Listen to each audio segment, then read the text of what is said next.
Assalamualaikum warahmatullahi wabarakatuh.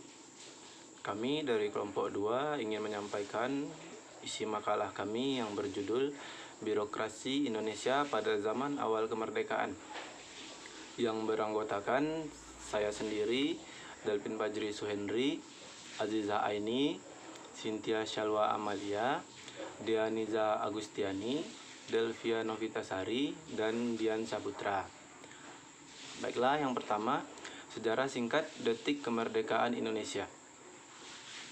Nama Indonesia sendiri baru digunakan pertama kali saat Kongres Pemuda II tanggal 28 Oktober 1928. Jauh sebelum itu, wilayah yang kini disebut Indonesia lebih dikenal dengan sebutan Nusantara, sebagai kerajaan berada di dalam wilayah Nusantara ini. Nusantara hampir tidak pernah luput dari penjajahan bangsa asing. Sumber daya alam yang melimpah jadi incaran. Bangsa Portugis di tahun 1509 berhasil menguasai wilayah Malaka, Ternate, dan Madura. Selain itu, perlawanan yang dilakukan adalah dari Fatahillah dan Demak yang berhasil merebut Sunda Kelapa dari Portugis, yakni pada tahun 1602. Setelah Portugis, Belanda kemudian ke wilayah Banten dan dalam pimpinan Charles de Houtman. Saat itu Belanda ingin membentuk VOC dan menguasai rempah-rempah Indonesia. Lanjut. Dalam membentuk VOC, ada beberapa perjanjian yang harus ditaati oleh Belanda, seperti perjanjian Bongaya hingga perjanjian Giyanti. Setelah VOC dibubarkan, Belanda akhirnya menunjuk Herman William Dendels sebagai Gubernur Jenderal Hindia Belanda. Di masanya, ia mempekerjakan paksa masyarakat di Pulau Jawa bekerja untuk membuat jalur Anyer Penarukan.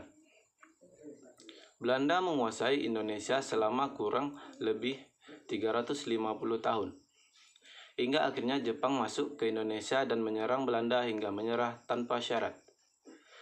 Pemerintahan Jepang berakhir setelah 3,5 tahun menjajah dan berakhir ketika tentara sekutu kalah pada Perang Dunia Kedua. Selain itu, 2 kota di Jepang, Hiroshima dan Nagasaki, dibom oleh tentara sekutu. Mengetahui Jepang kalah, kemudian dibentuk Badan BPUPKI atau Dokuritsu Junbi Chosakai yang diketuai oleh Dr. Rajiman Widyodiningrat. Setelah mendengar kekalahan Jepang pada 14 Agustus 1945, golongan muda mendesak agar golongan tua cepat melakukan proklamasi kemerdekaan. Dalam sejarah Indonesia, proses kemerdekaan terjadi peristiwa Rengas Dengklok, yaitu peristiwa penculikan Soekarno dan Hatta oleh golongan muda untuk mempercepat pelaksanaan proklamasi. Lanjut. Setelah kembali ke Jakarta, Soekarno dan Hatta mulai menyusun teks proklamasi di rumah Laksamana Mueda dan dibantu oleh Muhammad Soebarjo dan disaksikan oleh Soekarno, BM, Diah, Sudiro, dan Suyati Melik. Teks proklamasi pun akhirnya dibacakan pada 17 Agustus 1945. Sejarah Indonesia telah merdeka ialah mengesahkan dan menetapkan Undang-Undang Dasar sebagai dasar negara Republik Indonesia yang akhirnya dikenal masyarakat sebagai UUD 1945. Baiklah, itu saja dari saya. Akan dilanjutkan oleh rekan saya yang bernama Dianiza. Kepada Dianiza, saya persilakan. Setelah Indonesia merdeka, di awal masa kemerdekaannya, Indonesia harus mengalami masalah baru di berbagai bidang, dan pemerintah harus menyandarkan diri pada orang-orang yang berpengalaman, seperti Dr. Sumitro Jojo Hadikusumo, Dr. Ong Engdi, Ignatius Joseph Kasimo, Ki Hajar Dewantara, dan lain-lain. Terlepas dari peran para ahli, ternyata Indonesia dapat bertahan juga karena partisipasi para petani. Dapat dibayangkan bahwa pada saat itu kas negara kosong dan pemasukan yang berjalan saat itu dari hasil pertanian. Untuk pertama kalinya dalam kehidupan rakyat Indonesia, kebanyakan segala sesuatu yang serba paksaan dari bangsa asing hilang secara tiba-tiba. Dari pihak Belanda sendiri menganggap revolusi Indonesia sebagai suatu zaman yang merupakan kelanjutan dari masa lampau. Mereka bertujuan menghancurkan sebuah negara yang baru saja memproklamirkan kemerdekaan, mulai dengan cara blokade ekonomi salah satunya. Meskipun telah dibacakan proklamasi, banyak raja-raja luar Jawa yang telah didukung dan dijadikan kaya oleh Belanda, sehingga tidak tertarik kepada revolusi. Mereka tidak menyukai pimpinan Jakarta sebagai wakil-wakil kekuatan revolusi, meskipun tidak semua raja bersikap demikian.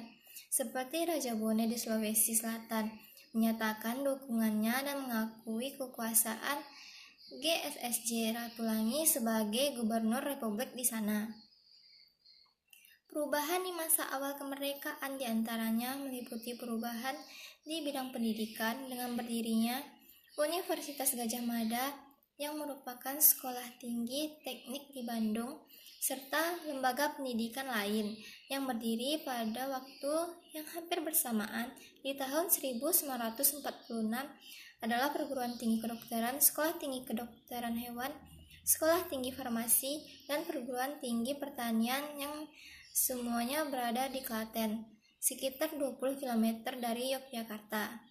Di bidang sosial dan budaya ditandai dengan lahirnya seniman dan sastrawan nasional seperti penyair Khairil Anwar, penulis prosa Pramoedya Ananta Thoer yang sebagian tulisannya dikerjakan di penjara Belanda pada tahun 1947 sampai 1949, wartawan Mokhtar Lubis, dan lain-lain, serta terbentuknya PWI dan PGRI sebagai upaya untuk melakukan perjuangan melalui organisasi.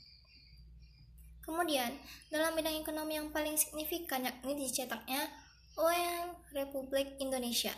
Uang adalah lambang utama suatu negara merdeka serta sebagai alat untuk memperkenalkan diri kepada khalayak umum meskipun tengah menghadapi inflasi dan blokade ekonomi.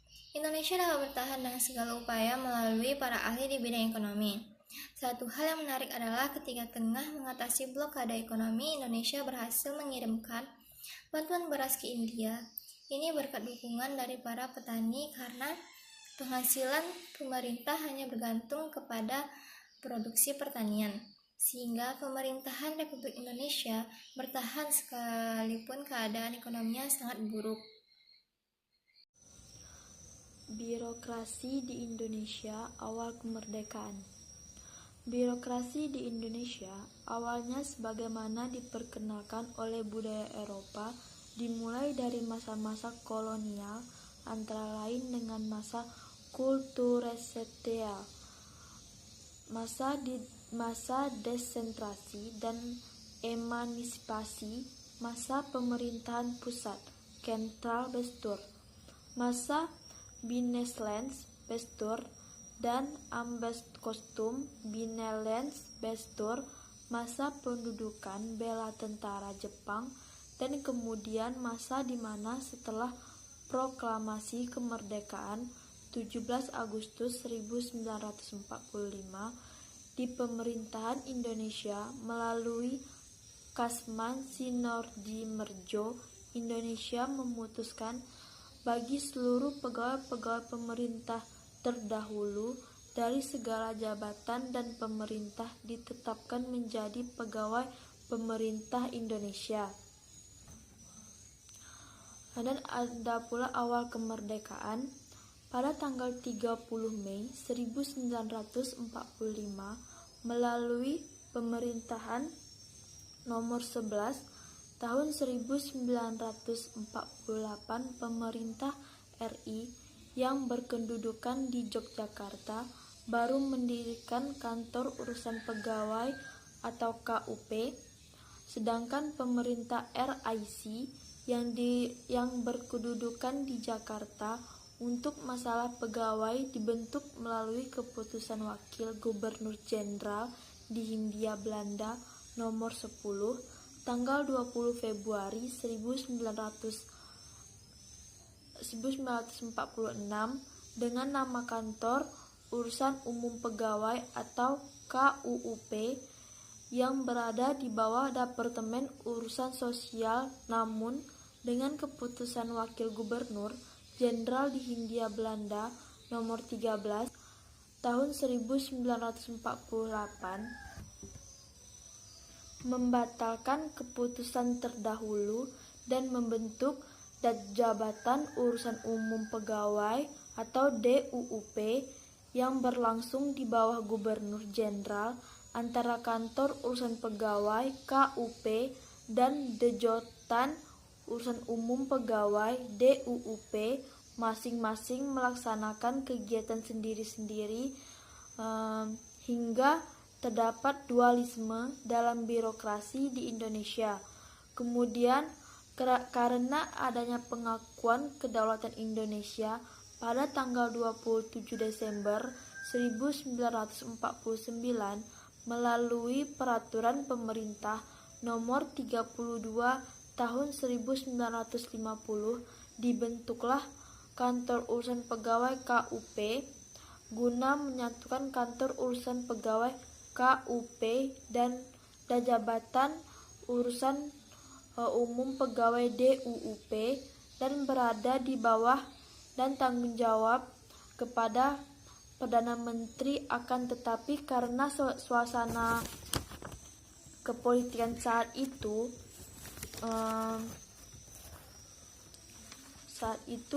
Kantor Urusan Pegawai KUP yang akan menata di birokrasi tidak dapat berfungsi sebagaimana mestinya.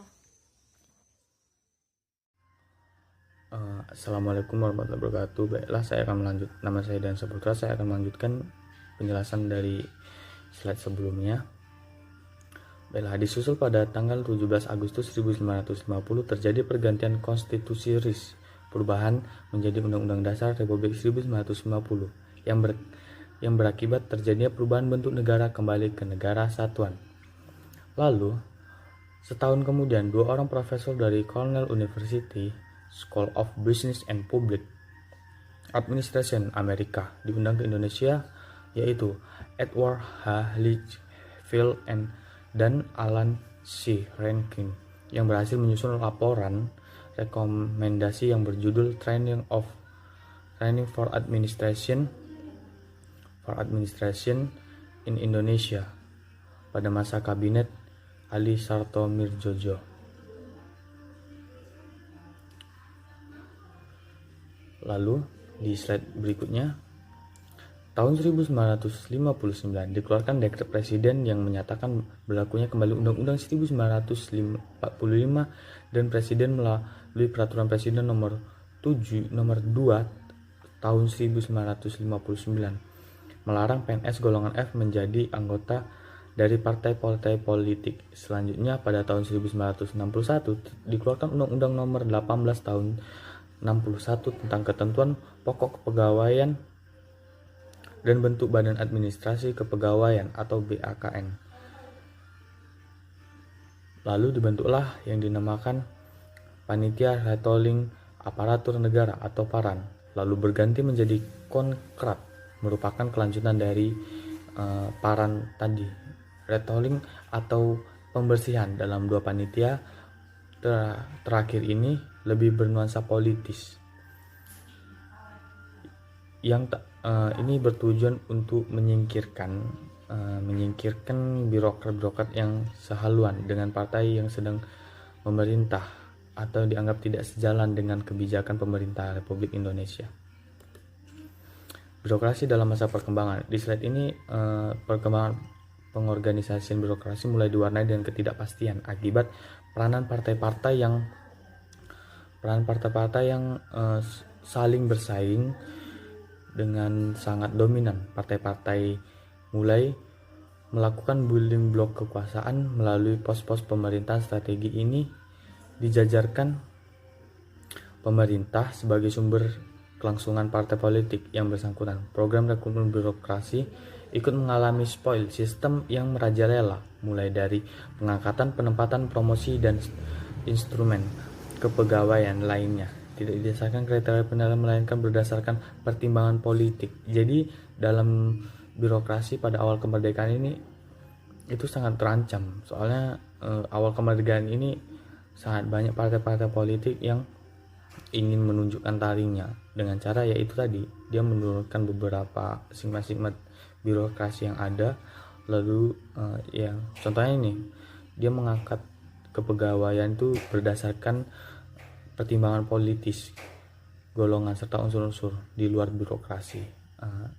Baiklah, slide selanjutnya akan dibacakan oleh Assalamualaikum warahmatullahi wabarakatuh. Baiklah, nama saya Azizah ini akan melanjutkan penjelasan dari slide sebelumnya. Pada slide ini, tahun 1966 awal pemerintahan Soeharto berdasarkan ketetapan MPRS nomor 13/MPRS/1966 tentang Kabinet Ampera. Ditunjuk selaku Presiden dan Ketua Presidium Kabinet Ampera melalui Keputusan Presidium Kabinet Ampera nomor 266 tahun 1967 kembali membentuk panitia pengorganisasian birokrasi sebagai pembantu presidium yang kemudian dikenal dengan nama Tim Pembantu Presiden untuk penertiban aparatur dan administrasi pemerintah atau disingkat dengan Tim PAAP yang beranggotakan 11 orang dengan Menteri Tenaga Kerja selaku ketua didampingi oleh Direktur LAN sebagai sekretaris serta dibantu oleh 5 orang penasehat ahli yang mengusulkan unit kerja baru bernama Sekretariat Jenderal. Direktoriat Jenderal dan Inspektoriat tercermin dalam Keputusan Presidium Kabinet nomor 75/KEP/11/1966 serta dalam pengorganisasian kembali birokrasi pada Kementerian Negara melalui Keputusan Presiden nomor 44 dan 45 tahun 1966 dilakukan pengubahan penggolongan PNS dari golongan A sampai dengan F menjadi golongan 1 sampai dengan 4.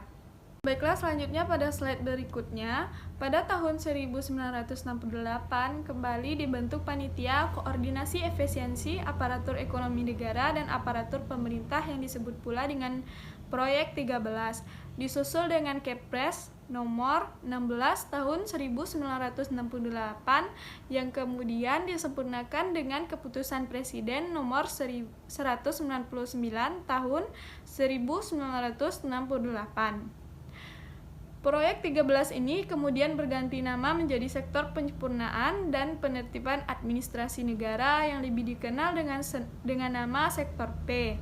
Dengan anggota terdiri dari Lembaga Administrasi Negara, Badan Administrasi Kepegawaian Negara, Badan Perencanaan Pembangunan Nasional, Sekretariat Negara, Departemen Keuangan, Departemen Tenaga Kerja, serta Departemen Transmigrasi dan Koperasi yang diketuai oleh Awaluddin Jamin yang menjabat sebagai Menteri Tenaga Kerja dengan tugas agar dapat menyempurnakan administrasi pemerintahan.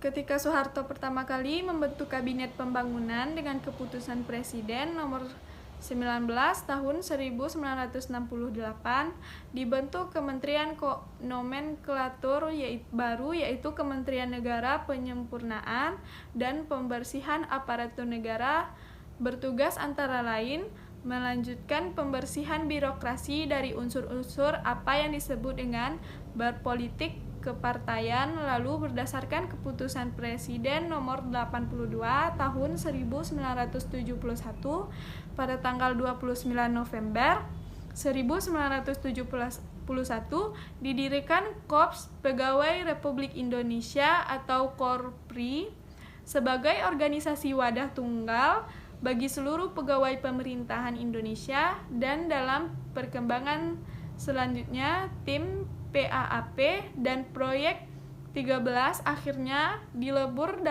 ke dalam Kementerian Negara Penyempurnaan dan Pembersihan Aparatur Negara.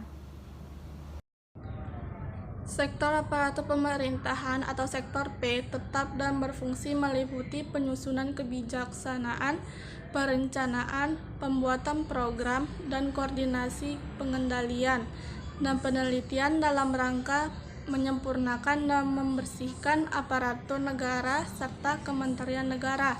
Penyempurnaan dan pembersihan aparatur negara yang dipimpin oleh seorang menteri merangkap menjadi anggota sektor N atau penelitian dan pengembangan, dan sektor Q keamanan dan ketertiban. Dan dengan Kepres nomor 45 tahun 1983, Kementerian Negara Penyempurnaan dan Pembersihan Aparatur Negara diubah menjadi Kementerian Pendayagunaan Aparatur Negara, yang secara langsung menteri pada kementerian tersebut merangkap pula sebagai Wakil Ketua Bappenas. Tahun 1995 melalui Keputusan Presiden nomor 68 tahun 1995 tanggal 27 September 1995, pemerintah mencanangkan mulai diterapkan 5 hari kerja, yaitu dimulai pada hari Senin hingga hari Jumat, dan berlaku secara efektif pada tanggal 1 Oktober 1995 sebagai akibat dari pembinaan karir PNS, pertumbuhan nol sebagai pegawai sipil atau zero growth, serta perampingan organisasi. Setelah tahun 1998 yang dikenal sebagai Gerakan Reformasi, maka melalui Peraturan Pemerintah No. 12 tahun 1999 mengenai keberadaan pegawai negeri sipil atau PNS sebagai anggota partai politik, lalu diubah melalui Peraturan Pemerintah Nomor 12 Tahun 1999 yang membuat pegawai negeri sipil atau PNS kembali tertutup dari kemungkinan untuk ikut berkiprah sebagai keanggotaan dalam partai politik. Sistem pemerintahan awal yang digunakan oleh Indonesia adalah sistem pemerintahan presidensial. Lama periode dari tanggal 18 Agustus 1945 sampai dengan tanggal 27 Desember 1949. Bentuk negaranya yaitu kesatuan, bentuk pemerintahannya itu republik, sistem pemerintahannya itu presidensial, konstitusi yaitu UUD 1945. Namun seiring datangnya sekutu dan dicetuskannya Maklumat Wakil Presiden No. 10 tanggal 16 November 1945 menjadi pembagian kekuasaan dalam 2 badan, yaitu kekuasaan legislatif dijalankan dan oleh Komite Nasional Indonesia Pusat atau KNIP, dan kekuasaan-kekuasaan lainnya masih tetap dipegang oleh Presiden sampai tanggal 14 November 1945 berdasarkan Maklumat Pemerintah 14 November 1945. Ini kekuasaan eksekutif yang dijalankan oleh Presiden dan beralih tangan ke Menteri sebagai konsekuensi dari dibentuknya sistem pemerintahan parlementer.